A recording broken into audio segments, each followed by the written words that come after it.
Today's show is sponsored by Creating Better Days and their line of high-quality CBD products. With the unprecedented demand for CBD, many companies are racing to add CBD products to their existing line of products or launching new products and brands. Creating Better Days' white label program helps companies confidently enter the CBD market. Their manufacturing process includes an additional step that incorporates nano-emulsification technology, making their products more effective, faster absorbing, and more potent. Whether you're a large company or just getting started, Creating Better Days' in-house research and development team will work with you through every detail to bring your CBD brand to life. To learn more about Creating Better Days' high-quality CBD products and how to get started creating your company's CBD products, visit creatingbetterdays.com. And for a limited time, mention this podcast and receive $200 of product for free with your initial wholesale order. Go to creatingbetterdays.com/raising. That's creatingbetterdays.com/raising for $200 off your initial wholesale order. Creating Better Days, trusted, high-quality hemp CBD products. Now, where valuations are compared to where they were a few years ago when things were really frothy, there are a lot of companies that are actually growing and doing quite well, yet they're trading at a fraction of what they were not that long ago. So I think these stocks are going to be behaving quite a bit more like value stocks, which means that folks that are willing to do their homework and are really smart about the industry can probably do quite well. From MJBulls Media, it's the Raising Cannabis Capital Show. I'm Dan Humiston, and on today's show, this former New York Stock Exchange executive talks about the cannabis public market and what to expect in 2020.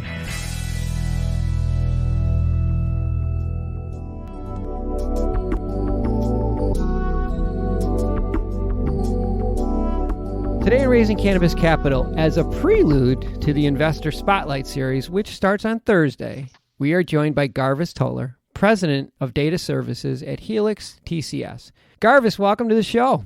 Thanks for having me. Helix TCS is a publicly traded company and one of the largest ancillary companies in the cannabis industry. But today, Garvis is here to talk not about his company, but about investing in publicly traded cannabis companies. Garvis, a lot of our listeners are casual investors who've purchased cannabis stocks and they're just getting beat up. The cannabis stock prices across the board are down. And one thing I found interesting, and one of the reasons I wanted to have you on the show, is that your team must have seen something a while ago because Helix started to prepare for this a while ago. What did you see coming? Yeah, that's a great question. And first of all, I can't take full credit for having the crystal ball like some of my colleagues did because I just joined in August. But if you look at our CEO, he's got quite a bit of gray in his beard, and I lost my hair a long time ago. So we've seen a lot of cycles. And one of the things that you could see several months ago is that we had really frothy valuations. You had a lot of capital chasing very few ideas. And from an objective observer, you could have seen this coming, but really, those of us in the industry, it's a lot more difficult when you're this close to it to see some of these trends that a lot of folks are really surviving on a serial investment round business model. And it wasn't hard to see that at some point the music was going to stop and some people would be left without chairs. And so I think when you have a management team experienced as ours is, they've been together for over 20 years. They've seen a lot of cycles and a lot of different business models. It wasn't that hard to see if you can take a step back. And that's really the hard part. Yeah, it is hard, especially when there's so much exuberance. And every day you hear about another company going public or another company doing another round of funding. It's an exciting time, but it's also, as you said, it may have been just a little bit hyped, I guess is a good way to say it. Yeah, look, and I know it's exaggerated in the cannabis space, but if you take a step back and look at tech companies at large, my former position before this one, I was head of capital markets at the New York Stock Exchange. And my job was to really run the IPO business at the New York Stock Exchange. And we saw a lot of those same trends happening with this year, especially. You look at a lot of companies that aren't profitable, that have done a good job raising money and tell a very good story. But at some point, that game ends, and then that's when investors can get burned. Yeah. The other thing I know is that most of the institutional money is still on the sidelines. So this is really being driven by really retail investors. There's not a lot of institutional, at least that's my understanding. There's not a lot of institutional. That's correct. There's no backstop on this, I guess is a good way to say it. Moving forward, so that people don't find themselves in the same spot, what should they be looking for when they're looking at cannabis stocks in particular? So look, I think that's an excellent point about the difference between a lot of the dynamics with retail investment and institutional investors. But really, what your investors should start looking at, whether you're talking about a small company or a large company, let's find companies that actually have a business, companies that really think about a lot of the metrics that you would expect institutional investors to care about, like profitability and organic growth and how well are you incorporating acquisitions. But really to be able to look at those metrics makes a lot of sense. They should also think about which companies have an edge. So one of the things that I think has happened in the cannabis industry is you've got a lot of companies chasing the exact same markets. And I think what they need to start taking a look at is who actually has an advantage, has a niche, has something that's a little bit different, and something that as you look forward at the cannabis industry, which is rapidly changing from a regulatory standpoint, otherwise, what is it going to be that sets these companies apart from everyone else? And are they going to be able to sustain themselves, not just in this current really kind of wild, wild west environment where every state has a different set of regulations. But if I said which companies are going to be positioned well 3 or 4 or 5 years from now, or whenever marijuana comes off of Schedule 1, it's a very interesting question to ask. And I think those companies that are positioned to solve problems in that environment are going to be the ones that investors are going to want exposure to. I want to take a quick break to thank you for listening to today's show. As the leading cannabis podcast network, we're constantly adding new cannabis podcasts to support our industry's growth. And that's why we're so excited to announce our newest podcast, The Cannabis Breakout, which premieres October 18th. The show is about the thousands of Americans who remain in prison for violating cannabis laws that have long since been overturned. The Cannabis Breakout gives cannabis political prisoners a voice. If you're a former cannabis prisoner or have a loved one who is a cannabis prisoner, we want to share your story. Please go to MJBulls.com and sign up to be a guest. When do you see it getting better, or is now a good time for people to jump back in? So I've heard a lot of pretty smart investors take a look at the cannabis industry, and they're starting to look at it more as a value stock rather than a growth stock. And that, that's oversimplifying things, because I think there's lots of different dynamics and there's hybrids in between.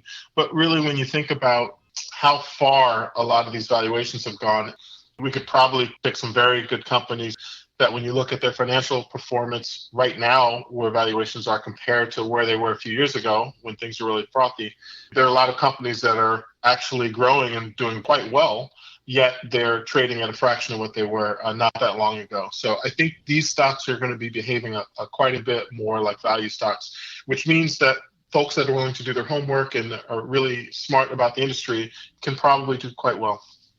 I've heard a lot of people saying that now's the time to buy. You're always wondering when they're going to hit bottom, but I guess if everybody knew when it's going to hit bottom, There's a very famous quote that only gods and liars can pick tops and bottoms. You'll go broke trying to pick a top or a bottom. Especially if that's not your business and if you're not doing this every single day. Your company, as I mentioned earlier, it trades on the OTC, and your stock ticker symbol is HLIX.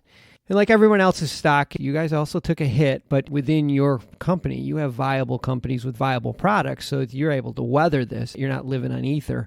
Because of that, do you see this as an opportunity for your company to expand or maybe do some acquisitions? Without getting into my company-specific strategy, I really believe, and if you look, history will support this, in almost every industry, when you have these downturns where valuations are down, or maybe they're so fragmented that there's too many players or too much supply in one way or another, these are just the times for stronger companies that have focused on running real businesses that are maybe not always profitable, but on the way there with a path to profitability. Those are the times when really good companies always in every industry are able to pick up assets on the cheap where folks have gotten themselves overextended, gotten over their skis, so to speak, and have over and over taken on more and more financing. without a way to really capitalize on that. So I absolutely think these are times where good companies and great operators are able to pick up some pretty good values. The good companies are going to take your advice, and I think you're going to see a lot of the weaker companies getting gobbled up right now because it's either that or go out of business in some cases. So I think it might be a good time to grow. Without sounding like I'm making an advertisement for our management team, we've done quite a remarkable job in not only growing the business organically, but identifying great companies with either great technology. And at the end of the day, companies are a collection of people. So we've been able to acquire and integrate several companies that have veteran management teams and excellent products. And so that's certainly something, if you're investing in the space, you want to look at. Companies have been able to do that well. We've been speaking with Garvis Toler from Helix TCS, and I'll have all of his contact information on the MJBulls website. Garvis, I appreciate you taking time out today to talk to us about this. I know it's got a lot of people spooked, but I think we're almost out of the, at least my gut feeling is we're almost out of the woods here. Just hang in there, everybody. Thanks so much for having me. Hopefully we'll have you on again. The next time we'll have you on when the stock prices are really high. When people look back in hindsight, whenever you get these huge downturns, it's always quite obvious when it would have been a good time to buy. And that's when sentiment has gotten too negative, stocks have been punished too much. You start to see the weaker players disappear and the stronger players get stronger, even if their stock prices don't reflect that. So for those of you who've been hurt, hang in there. I do believe that the best days are ahead of us. Hopefully you're right. Hopefully you're right. Thanks, Garvis. All right, you got it. Today's show was made possible by the generous support of our sponsors, like Alt36, the country's premier blockchain payment processing platform that's providing dispensaries and its customers with a safe and secure payment option other than cash. To learn more, go to alt36.com. Today's podcast was produced by MJBulls Media, the industry's premier cannabis podcast network, with original music produced in part by Jamie Humiston.